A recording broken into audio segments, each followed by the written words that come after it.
నమస్కారం. మనం అనేక రకాల పురాణాలు వింటూ ఉంటాం. మొన్నటిదాకా కార్తీక పురాణం విన్నాం. ఫిబ్రవరి వస్తే మాఘ పురాణం వింటాం. పురాణాలు మనకి ప్రత్యేకంగా వినపడుతూ, కనపడుతూ ఉంటాయి. ఎవరైనా మరణించారంటే గరుడ పురాణం వినాలని కూడా చెప్పుకుంటాం. అసలు ఈ పురాణం అంటే ఏమిటి? ఏంటంటే పురాతనం పాత కాలంలో జరిగిన దాన్నే పురాణం అనాలి. ఇదివరకు జరిగిందే. అదేవి కొత్త కథ కాదు, కల్పించిన కథ కాదు. జరిగిన దాన్ని మళ్ళీ చెప్తారు. మనం చెప్పుకుంటూ ఉండగా తర్వాత కాలంలో జరిగిన కొన్ని కొన్ని విషయాలు దానికి కొంచెం యాడ్ అవుతూ ఉంటాయి. కానీ మొదట విషయం మాత్రం ఫ్రేమ్ అంతా జరిగిందిగానే ఉంటుంది. అయితే ఈ పురాణం వినటం వల్ల అసలు ఏమొస్తుంది మనకి? పురాణంతో ఏం జరుగుతుంది?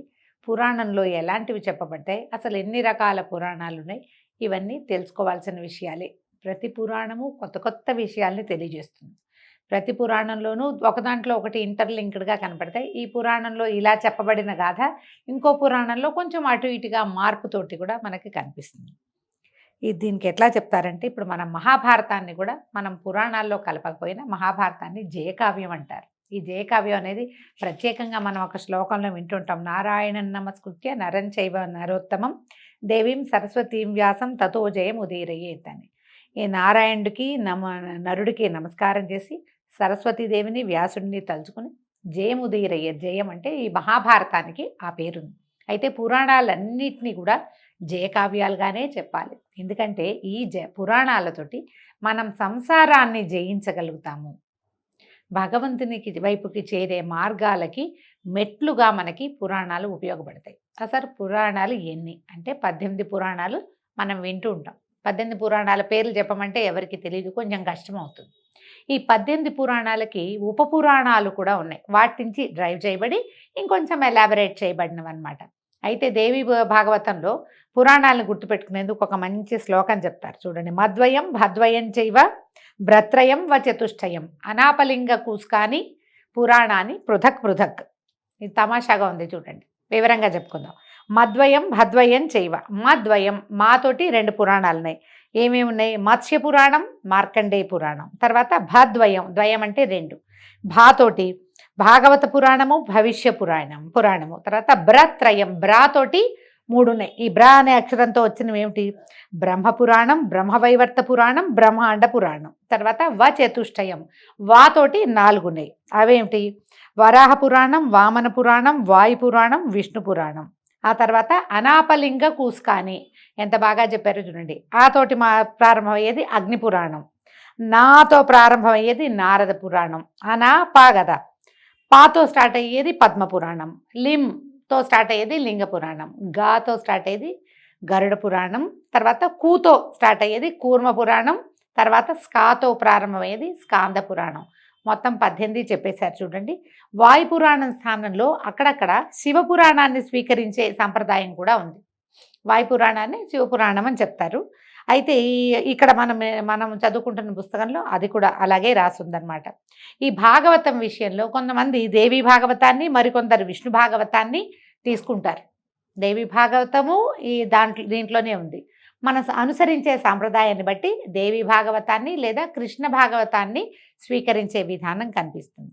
ఈ పురాణాలని కొన్ని వర్గీకరణలు చేశారు. సాత్విక, తామస, రాజసిక పురాణాలుగా. సాత్విక పురాణాలు విష్ణు, నారదీయ, భాగవత, గరుడ, వరాహ పురాణాలు సత్వగుణ ప్రధానమైనవి. ఇలా ఉంటాయా అంటే ఉంటాయండి, పెద్దవాళ్ళు చెప్పిన ప్రకారం వినాలి మనం. రెండోవి తామస పురాణాలు మత్స్య, కూర్మ, లింగ, శివ, స్కాంద పురాణాలు తామస పురాణాలుగా చెప్తారు. తర్వాతది రాజసిక పురాణాలు బ్రహ్మాండ, బ్రహ్మవైవర్త, మార్కండేయ, భవిష్య, వామన పురాణాలు రజోగుణ ప్రధానమైనవి. ఇందులో ఒక వర్గీకరణ ఇంకొంచెం సెపరేట్గా ఏంటంటే శివ సంబంధమైనవి, విష్ణు సంబంధమైనవి, బ్రహ్మ సంబంధమైనవి, సూర్య సంబంధమైనవి, అగ్ని సంబంధమైనవిగా కూడా వీటిని డిఫరెన్షియేట్ చేసి చెప్పబడుతుంది. శివ సంబంధమైన వాటిలలో శివుడు ప్రధాన దైవతంగా, ఆయన కథలే, ఆయన యొక్క భక్తుల గాథలే కనిపిస్తాయి. విష్ణు సంబంధమైన పురాణాల్లో విష్ణు పురాణం, తర్వాత భాగవత పురాణం, నారద పురాణం, ఇవి విష్ణు సంబంధమైనవి. ఈ రకంగా డిఫరెన్షియేట్ చేయబడతాయి. ప్రధానంగా విష్ణు సంబంధమైన మాసంగా చెప్పబడేటువంటి మార్గశిర మాసము, మార్గశిర మాసంలో జరిగేటువంటి రవి సంక్రమణాన్ని బట్టి సంక్రమణం జరుగుతుంది కాబట్టి అక్కడి నుంచి పూర్తి నెల రోజుల పాటు మార్గశిర పుష్యమాసాల్లో సగం మార్గశిరము సగం పుష్యమాసంలో పూర్తిగా అది పురుషోత్తమ మాసంగా చెప్పబడి విష్ణు సంబంధమైన అర్చనే విశేషంగా జరిగేటువంటి ఈ రోజుల్లో అయితే భాగవతాన్ని లేదా విష్ణు పురాణాన్ని చదువుకోవటము లేదా చెప్పుకోవటము లేదా వినడము చాలా మంచివి. అయితే మనం భాగవతంలో దశమ స్కంధం ఇంతకుముందు చెప్పుకుని ఉన్నాం. విష్ణు పురాణం ఇప్పటిదాకా ఎప్పుడూ చెప్పలేదు. ఈ సంవత్సరం విష్ణు పురాణాన్ని తెలియజేయాలని భావిస్తున్నాం. అయితే విష్ణు పురాణంలో విష్ణు సంబంధమైన గాథలు మనకి తెలిసినవే. ప్రఖ్యాతమైనటువంటి ధ్రువోపాఖ్యానము, ప్రహ్లాదోపాఖ్యానము ఇవి విశేషంగా కనిపిస్తాయి. ఈ కథాక్రమం కూడా ఎలా వెళ్తుందంటే సృష్టి క్రమాన్ని అనుసరించి ఎట్లా సృష్టి జరిగింది, ఎలా ప్రజాపతులు పుట్టారు, ప్రజాపతుల నుంచి ఎట్లా ప్రపంచ సృష్టి ఏ రకంగా పరిణామక్రమం జరిగింది, ఎలా మానవులుగా జన్మించారు, అంటే మానవులు సృష్టి నుంచి ఎలా వచ్చారు, ఈ వివరం అంతా చెప్పబడుతుంది. నిదానంగానే వెళ్తుంది కథ. పూర్తిగా వ్యాసుల వారికి విధేయంగానే మనం విష్ణు పురాణాన్ని చెప్పుకుందాం. చాలా సమాచారం ఉంటుందండి. అన్ని పురాణాల్లోనూ సమాచారాలు ఎక్కువే ఉంటాయి. మొదట్లో కొంచెం కన్ఫ్యూజింగ్గా ఉంటుంది. 1కి 2-3 సార్లు వింటేనే కానీ మనకు అర్థం కావు. నిదానంగా విని విష్ణు పురాణాన్ని చక్కగా సాకల్యంగా తెలుసుకుందాము. ఈ రోజు నుంచి విష్ణు పురాణం మొదలవుతుంది. ఈ రోజు నుంచే పవిత్రమైనటువంటి ధనుర్మాసం కూడా ప్రారంభమవుతుంది. మనం నెలగంటు పెట్టడం అంటాము, నెలపట్టు పట్టడం అంటాము. ధనుస్సు మార్గళి ప్రారంభమయ్యే రోజు నుంచి మనం విష్ణు పురాణాన్ని చివరి రోజు దాకా ఇంచుమించుగా మన గోదా కళ్యాణానికి ముందు రోజు వరకు ఒక నెల రోజుల పాటు ఈ పురాణాన్ని విందాం. కథలోకి వెళ్దాం. వ్యాస మహర్షి ఈ పురాణాలని రోమహర్షణుడు అనే తన శిష్యుడికి తెలియజేశారు. ఈ రోమహర్షణుడు ఏంటంటే ఆయన కథ చెప్తేనట రోమాలు నిక్కబొడుచుకుంటాయట ప్రతి వాళ్ళకి. అంటే గూజ్బంప్స్ వస్తాయన్నమాట ఆ కథ చెప్పే విధానం వల్ల. అందుచేత ఆయన పేరు అది కాకపోయినా ఈ రోమహర్షణుడు అనే పేరు వచ్చింది. ఆయన ద్వారా రకరకాల పురాణ గాథలు బయటికి వచ్చినాయి. ఇప్పుడు మనం చెప్పుకునేటువంటి కథ ఎవరి ద్వారా వచ్చిందో చూద్దాం. శుక్లాంబరధరం విష్ణుం శశివర్ణం చతుర్భుజం ప్రసన్నవదనం ధ్యాయేత్ సర్వ విఘ్నోపశాంతయే. ఏ పని చేయబోయినా మొట్టమొదట ఈ చేస్తున్న పని ఏ విఘ్నాలు రాకుండా ఉండాలని విఘ్నేశ్వరుణ్ణి ప్రార్థించి మొదలుపెట్టడం మంచిది. అలాగే ఈ పురాణం కూడా ఈ శ్లోకంతో మొదలవుతోంది. పరాశరుడు మున్నెన్నదగిన తపోధనుడు.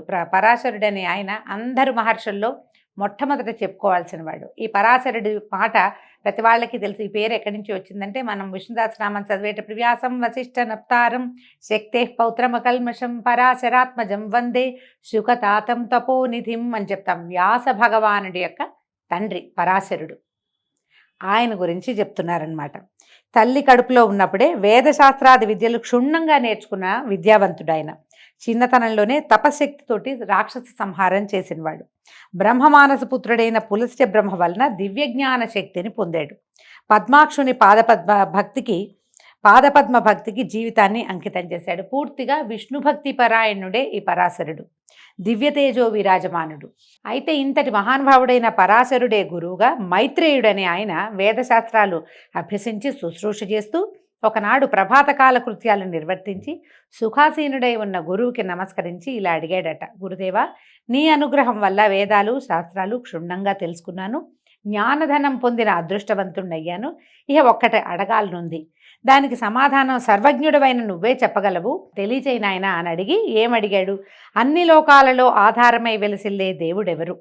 ఇంద్రాదులకు ప్రభువు, భక్తుల కోరికలు తీర్చేవాడు, చరాచర పదార్థములందు ఉండేవాడు, యోగీంద్ర వినుతుడు, వేదమయుడు, తన కథల చేత ఇహపర సౌఖ్యాన్ని కలిగించేటువంటి దేవుడెవరు?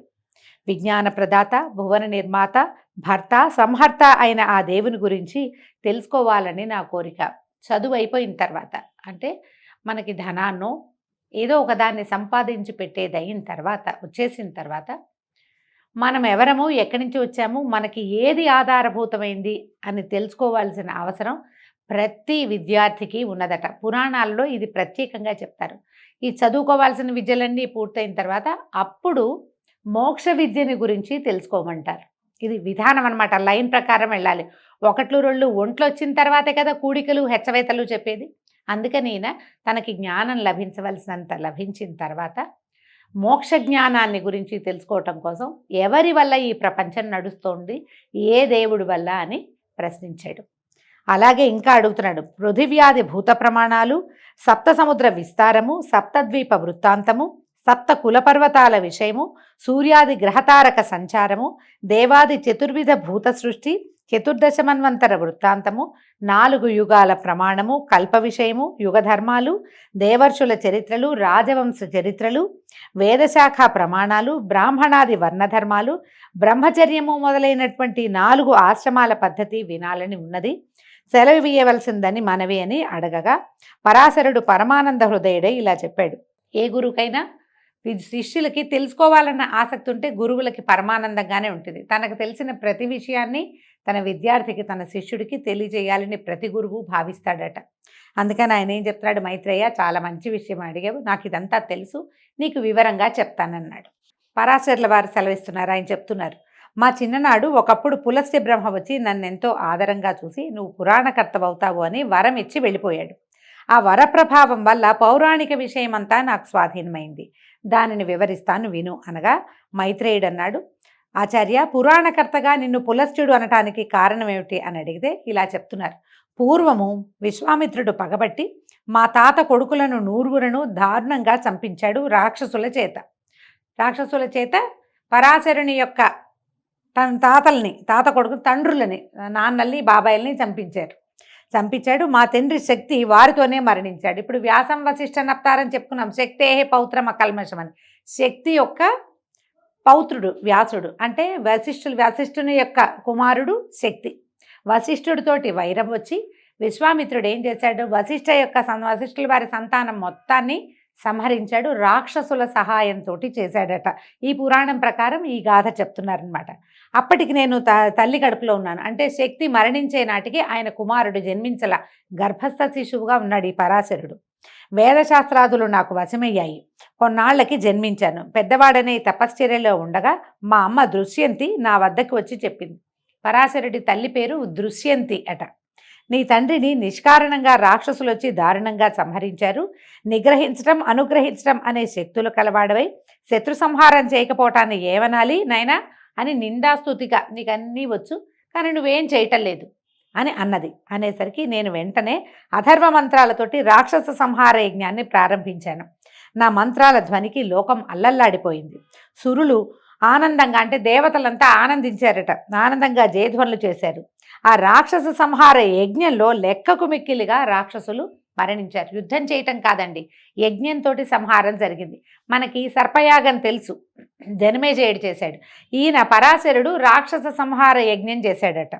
చావక మిగిలిన వాళ్ళు మా తాత వశిష్ఠుని వద్దకు వెళ్ళి రాక్షస సంహారం విషయం చెప్పి ప్రార్థిస్తే ఆయన వాళ్ళకి అభయం ఇచ్చి నా దగ్గరకు వచ్చి ఆదరంగా అన్నాడు, నాయనా పరాశర శాంతించు, ఏదో ఎప్పుడో జరిగింది, దానికి ఇప్పుడు నువ్వు ఘోరంగా ఈ జీవహింసా కార్యం ఎందుకు చేస్తున్నావు? మునులకు దూష్యం నాయన, మునులు ఇలాంటి పని చేయకూడదు, నువ్వు తపశ్చర్యలో ఉండేవాడివి, సంహార క్రియ మనది కాదు, మనం అది చేయకూడదు. ఇలా చేయవలసి వస్తే ఒకవేళ ఎవరైనా ఇది చేయాల్సి వచ్చిందనుకో వాడు రాజు అవుతాడు, సంహార క్రియ చేసేవాడు రాజు కావచ్చు, కానీ ఇలాంటిది మనం చేయకూడదు, కోపం విడుగు నాయనా, ఇది మానేసేయమని చెప్పాడు. పైగా జీవహింస చేసేవాడికి సద్గతి రాదు, ఆ విషయం నీకు తెలియంది కాదు. పైగా నా కుమారులందరూ సంహరింపబడ్డప్పుడు నేను ఈ రాక్షస సంహార యజ్ఞం నేను చేయలేనా? ఆ రోజు నేను చేయగలిగేవాడిని, కన్న తండ్రిని అయ్యుండి కూడా నేను చూస్తూ ఊరుకున్నాను. ఎందుకంటే జీవహింస మునుల కృత్యం కాదు కాబట్టి శాంతించు. కోపం పాపానికి ధూపం. పాపం పెరగటం దేనివల్ల పెరుగుతుందంటే కోపం వల్ల. మనం చూడండి, మామూలుగా కూడా మన కోపం వస్తే ఎంత మాట పడితే అంత మాట అంటాం, మన పాపం పెరిగిపోతుంది. కోపంలో చాలా దుష్కృత్యాలు, అకృత్యాలు చేయకూడనివి చేస్తాము, అనకూడనివి అంటాము. అందుకని కోపం ఎప్పుడూ పాపానికి ధూపము, అది చేయకూడదు. ముక్తిని, స్వర్గాన్ని సంపాదించిన తపశక్తిని, పుణ్యాన్ని, యశస్సుని, ధర్మాన్ని పోగొడుతుంది. ఇదేం చేస్తుంది? ముక్తిని పోగొడుతుంది, కోపం స్వర్గాన్ని పోగొట్టేస్తుంది, సంపాదించిన తపశక్తిని పోగొడుతుంది. పుణ్యము, యశస్సు, ధర్మము అన్నీ అతి కోపం వల్ల పోతాయి. కోపిష్టితనం పనికిరాదు ఎవరికైనా. ఇక వారి వారి కర్మఫలం కష్ట సుఖాలను కలిగిస్తుంది. దానికోసం చింత, సంతోషము పొందకూడదు. చూడు, ఏ తప్పు చేయని రాక్షసులు వచ్చి అభయం కోరుతూ ఏడుస్తున్నారు, వాళ్ళని రక్షించమన్నాడు. అంటే ఏ రాక్షసులైతే వశిష్ఠపుత్ర సంహారం చేశారో వాళ్ళు పోయారు. వాళ్ళు కాకుండా అమాయకులైన వాళ్ళు కూడా ఆ యజ్ఞంలో పడి చచ్చిపోయారు. మా తప్పేమీ లేదు, మా తాతలు చేసిన దానికి మేము శిక్ష అనుభవిస్తున్నామని వాళ్ళు దుఃఖిస్తున్నారు అని చెప్పి చాలా బోధించేసరికి మా తాత బోధ విని నేను ఈ రాక్షస మారణ హోమాన్ని ముగించేశాను, ఇక మానేశాను. అప్పుడు పులస్త్య బ్రహ్మ మా ఆశ్రమానికి వచ్చి మా తాత చేత సత్కారం పొంది కూర్చుని నన్ను చూసి ఆనందించి వాసిష్ఠ అన్నాడంటే వశిష్ఠుని యొక్క మనవడైనటువంటి ఓ పరాశర, నువ్వు శాంతమూర్తి అయ్యావు, నీకు ఏదైనా ఒక కోరిక అడుగు, నువ్వు అడిగింది నేను తీరుస్తానన్నాడు. అయితే నేను ఆయన పాదాలకు నమస్కరించి జ్ఞానము, మధురమైన వాక్కు, ప్రతిభ, పాండిత్యము, పురాణ ప్రావీణ్యము కావాలి, ప్రసాదించమని ప్రార్థించాను. ఆయన తథాస్తు అన్నాడు. పులస్త్యుని వాక్కు నీ కోరికని సఫలం చేయగా కానీ మా తాత కూడా వరం ఇచ్చినట్టుగా ఆశీర్వదించాడు. ఎవరైనా మహానుభావులు పెద్దవాళ్ళకి దండం పెట్టి ఇల్లు కావాలి వాకిలు కావాలి అని అడగకూడదు, జ్ఞానం కావాలని కోరుకోవాలట. అది చెప్తున్నారు చూడండి. అయితే అది నాకు సిద్ధించింది. ఆ మహానుభావుల అనుగ్రహం వల్ల దేవ రహస్య కార్యాలు, వేద విద్యా విశేషాలు నాకు మలకం అయ్యాయి. కరతలామలకం అంటే కరతలం అంటే చెయ్యండి, అరిచెయ్యి. ఆమలకం అంటే ఉసిరికాయ, చేతిలో ఉన్న ఉసిరికాయలాగా దొరికినాయన్నమాట ఈయనకి ఇవన్నీ. అనేక శాస్త్రాలు, గాన నృత్య విశేషాలు, చరాచర భూతగణ ప్రవర్తన నాకు వశమయ్యాయి, వివరించి చెప్పగలను. కాబట్టి నువ్వు అడిగినవన్నీ పురాణ రూపంలో చెప్తానని చెప్పాడు. ఇప్పుడు చెప్తున్నారు. ఇక్కడి నుంచి విష్ణు పురాణం ప్రారంభం అండి. విష్ణువు భక్తవత్సలుడు, దేవమయుడు, దేవరక్షకుడు, విశ్వగురువు, సమస్తము విష్ణుమయమై నడుస్తుంది. ఆ దేవునికి సంబంధించి విష్ణు పురాణంగా చెప్తాను విను. ఇది వేద సమానంగా భావించు, శ్రద్ధగా వినమన్నారు. విష్ణు పురాణం వేదాలలో వేదము, శాస్త్రాలలో శాస్త్రము, జ్యోతిష్యంలో జ్యోతిష్యము, నీతి శాస్త్రాలలో నీతి శాస్త్రము, పురాణాలలో పురాణము, ఇతిహాసాలలో ఇతిహాసము, యోగ విద్యలలో యోగ విద్య, కావ్యాలలో కావ్యము, సకల లోక విజయము, సకల జన మనోరంజనము కూడా. పరమాత్ముడైన విష్ణుని చరిత్ర కలిగిన పురాణ సంహిత అది. మునుపు బ్రహ్మదేవుడు దాన్ని స్వకీయ బుద్ధి విశేషంతో దక్ష ప్రజాపతికి చెప్పాడు. ఆయన పురుకుచ్చుడనే రాజుకు చెప్పగా ఆ రాజు సారస్వతునకు చెప్పాడు. అతని ముఖతః నేను విన్నది విన్నట్టుగా నీకు చెప్తాను. ఏ పురాణమైనా 4-5 చెవులకి మారితే కానీ చివరికి చేరదండి. మనం చదివే ప్రతి పురాణము ఒక ముగ్గురు కనీసం 3 ముఖాల నుంచి 3 చెవులకి చేరిన తర్వాతే మన దగ్గరకు వస్తుంది. మైత్రేయ, నీ వల్ల ఈనాడు పరమానందుడు, జగద్వంద్యుడు, మునిలోకస్తుత్యుడు, నిత్యుడు అయిన రమారమణుని వర్ణించే అదృష్టం కలిగింది. నా జన్మ కృతార్థమైంది అని వాసుదేవునికి నమస్కరించి వశిష్ఠ పులస్త్య బ్రహ్మలను మనసారా స్మరించి కనులు మూసుకుని ధ్యానముద్రలో భూత భవిష్యద్వర్తమానాలను తెలిసి కనులు తెరిచి ఆదరముగా శిష్యుడితో ఇట్లా చెప్పాడు.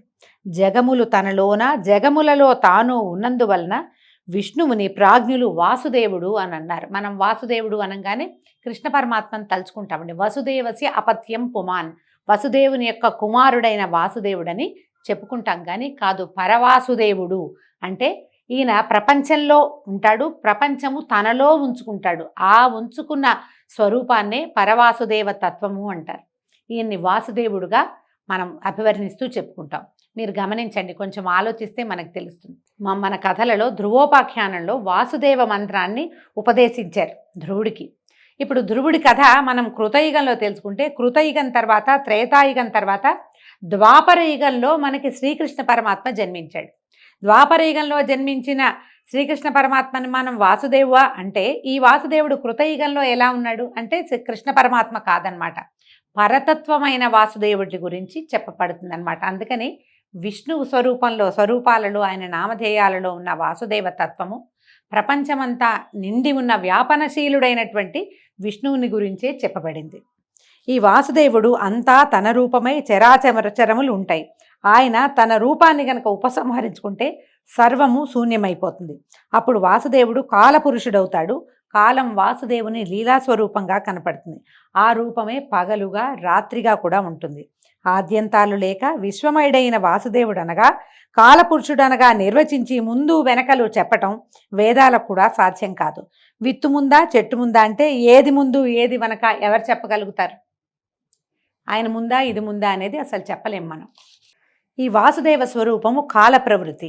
ఆ విధంగా ఉన్న కాలపురుషుని నుంచే శబ్దం పుట్టిందట. శబ్దం నుంచి ఆకాశతత్వం పుట్టింది. ఆ విధంగా ఆకాశం, శబ్దగుణకం ఆకాశం అని చెప్తారండి. ఈ శబ్దంలోంచే ఆకాశం పుట్టిందట. ఆ శబ్దానికి స్పర్శ తన్మాత్ర గుణం, దాంట్లో ఒక లోపలి గుణం ఏంటంటే స్పర్శట. ఆ స్పర్శ గుణం వల్ల వాయుతత్వము, వాయువు యొక్క రూపం ఏంటంటే దాని తన్మాత్ర గుణం, అందులో ఉన్నటువంటి లోపల గుణమేమో అగ్ని. ఆ రూపం వల్ల దానికి రూపమే దాని యొక్క తన్మాత్ర. ఆ రూపం వల్ల అగ్నితత్వం పుట్టింది. అగ్నికి రసము తన్మాత్ర గుణం, ఆ రసం వల్ల జలతత్వం పుట్టింది. జలమునకు గంధం తన్మాత్రం అంటే లోపలి గుణం అన్నమాట. ఆ గంధం వల్లే పృథ్వీతత్వం పుట్టింది. ఇప్పుడు పృథివీ ఎక్కడి నుంచి పుట్టిందంటే లైన్ పైదాకా వెళ్ళాలండి. ఆకాశం నుంచి వరుసగా 5 గుణాలు పుట్టుకుంటూ వచ్చినాయి. ఒక దాంట్లో నుంచి ఒకటి చొప్పున పుట్టినాయి అన్నమాట. ఇవన్నీ కూడా ఈ పంచభూతాలు తమలోని శబ్దగుణాలు ప్రవర్తించగా వ్యాపించి విశ్వమయమై భావించటమే విష్ణు భక్తిగా భావించు.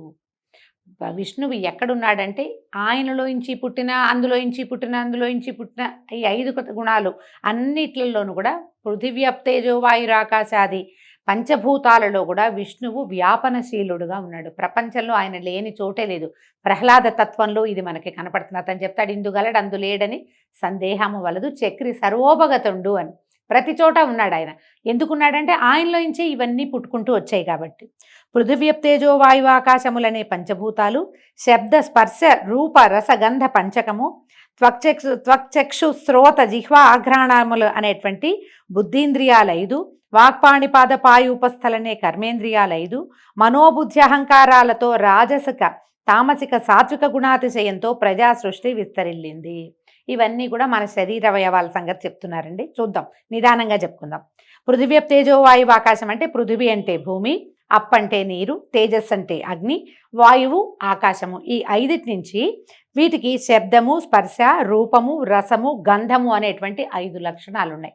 వాటిలోంచి త్వక్ చర్మము, చక్షు అంటే కన్ను, శ్రోత అంటే చెవి, జిహ్వ అంటే నాలుక, ఘ్రాణము అంటే వాసన పీల్చే గుణం నాసికా గుణం.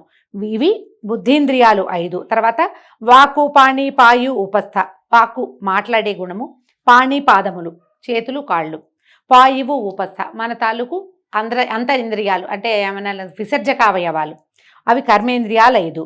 మనసు బుద్ధి అహంకారము మొదలైనటువంటి ఇవి. తర్వాత ఈ సాత్వికము రాజస తామసిక సాత్విక గుణాతిశయాలతోటి ప్రపంచం విస్తరిల్లింది.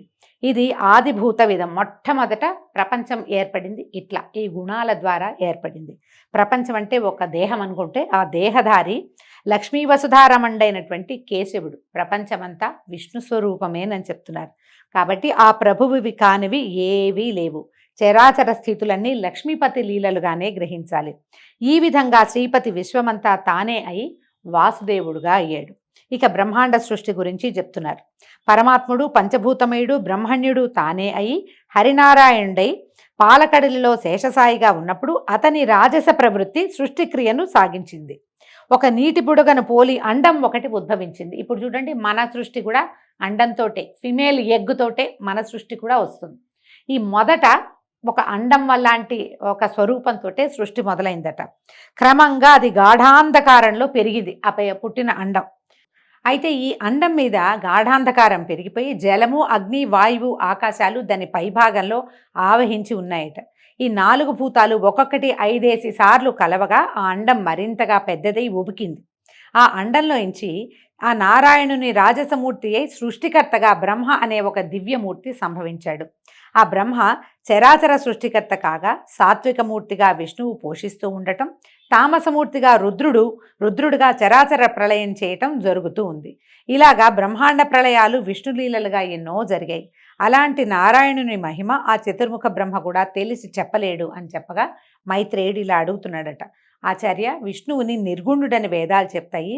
నిర్గుణుడు ఏ గుణాలు లేనివాడు అని చెప్పబడిన భగవంతుడు విష్ణువు సృష్టి స్థిత్యంతాలు ఎలా కలిగించాడు? ఏ గుణము లేదంటే ఏమీ చేయలేడు, ఏమీ చెయ్యడని అర్థం. కానీ అతను ఈ సృష్టి స్థితి లయ 3 అతడే చేశాడని నువ్వు చెప్తున్నావు కదా, ఇది ఎట్లా సాధ్యపడింది అంటే అదంతా ఆయనకి సహజమైన విషయంగా చెప్తున్నారు. అగ్నికి వేడి ఎలా వస్తుంది అంటే ఎట్లా చెప్తాం, అలాగే నారాయణ నామానికి నిర్వచనం చెప్తున్నారు. నారము అంటే నీరు, అది నివాసంగా కలిగిన వాడు నారాయణుడు. ఆ నారాయణుడు భూతరాశికి కర్త అయిన ప్రజాపతి అని చెప్పదగినవాడు. అతని పరమాయువు 100 సంవత్సరాలు. ఆ దేవుని పరమాయువు అయిన 100 సంవత్సరాల కాలంలో మనలాంటి వారికి ఎన్నో సంవత్సరాలు తిరిగిపోతాయట. ఆ కాలక్రమం గురించి చెప్తున్నారు. ఎలా కాలం వీరికి ఉంటుంది, దైవానికి ఎలా ఉంటుంది అని. ఒక లఘువుని పలికేంత కాలం 1 నిమిషం, 18 నిమిషాలు ఒక కాష్ట, అవి 30 కలిస్తే ఒక కళ, 30 కళలు ఒక క్షణం, 12 క్షణాలు ఒక ముహూర్తం, 30 ముహూర్తాలు ఒక పగలు ఒక రాత్రి, 10 అంటే ఒక రోజు అన్నమాట. ఒక పగలు ఒక రాత్రి, 15 దినాలు ఒక పక్షం, 2 పక్షాలు ఒక నెల, 2 నెలలు ఒక ఋతువు, 3 ఋతువులు ఒక ఆయనం. మనకు తెలుసు కదా, దక్షిణాయనం ఉత్తరాయణం చెప్పుకుంటాం. అవే ఉత్తరాయణ దక్షిణాయనాలని 2. ఈ 2 కలిపితే ఒక సంవత్సరం. దేవతలకి అది ఒక పగలు రాత్రి. అంటే మన ఒక సంవత్సరము దేవతల యొక్క ఒక డే. అందుకనే వాళ్ళకి పగలు మెలకుగా ఉండే సమయము ఉత్తరాయణము, నిద్రాకాలం దక్షిణాయనము అని చెప్పుకుంటాం కదా. దానికి సౌరమానం అని వ్యవహారం. మనం రోజువారీ విధానం అంతా చాంద్రమానంలో చేస్తాం. ఇది సౌరమానంగా చెప్తున్నారు. ఈ మొత్తం ఈ డే గురించి చెప్పారు కదా, మన దినము సంవత్సరం గురించి చెప్పినప్పుడు అది మొత్తాన్ని సౌరమానం అంటారు. అయితే 17,28,000 సంవత్సరాలు కృతయుగం, 12,96,000 సంవత్సరాలు త్రేతాయుగం, 8,24,000 సంవత్సరాలు ద్వాపరయుగం, 4,32,000 సంవత్సరాలు కలియుగం. అలాంటి 4 యుగాలు ఒక దివ్యయుగం అంటారు. దాని లెక్క 43,20,000 సంవత్సరాలు అవుతాయి. ఇలాంటి యుగాలు 1,000 అయితే బ్రహ్మకి ఒక రోజట. ఎంత పెద్ద కాలమో చూడండి. ఇదంతా పేపర్ మీదకి ఎక్కిస్తే చాలా కన్ఫ్యూజింగ్గా ఉంటుంది. కానీ బ్రహ్మదేవుడి ఒక దినం ఏంటంటే ఇలాంటిది. బ్రహ్మ పగలు సృష్టి, రాత్రి ప్రళయం. ఆయనకి పగలు ఏదైతే ఉందో దీంట్లో అది సృష్టి జరిగే కాలం. ఆయన రాత్రి ప్రళయం. అప్పటికి మొత్తం ప్రపంచం అంతా జలమయం అయిపోతుంది. ఇక ఎవరు ఉండరు, మొత్తం అంతా ఖాళీ అయిపోతుంది. దీన్నే నైమిత్తిక కల్పం అని చెప్తారు. దీన్ని అలాంటి దినాలు 30 బ్రహ్మకి ఒక నెల, అవి 12 ఒక సంవత్సరం. ఆ సంవత్సరాలు 100 బ్రహ్మ యొక్క ఆయుః ప్రమాణం అని చెప్తున్నారు. దానికి మహాకల్పం అని వ్యవహారంలో ఉంది.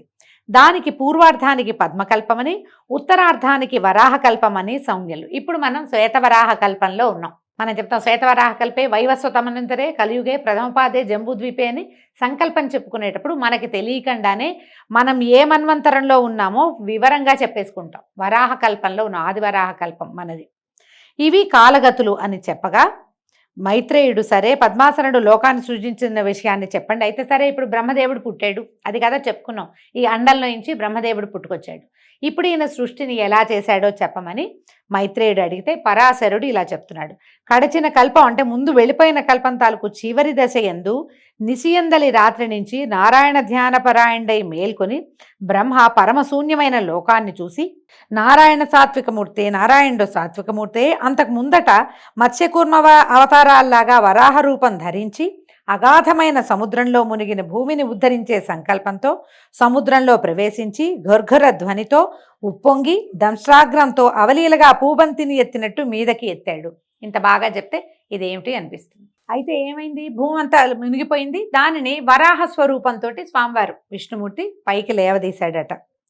ఆ సముద్రంలో మునిగిన నావను కర్ణధారుడు గట్టి మీదకి తెచ్చినట్టుగా పద్మదళం ఏదైనా పువ్వుని ఒక తామరాకును నీళ్ళలో ముంచితే అది అట్లా పైకి తేలొచ్చేస్తుంది. ఆ విధంగా భూమి సముద్రం మీదకి తేలగా నీరంతా పాతాళానికి చేరిందట.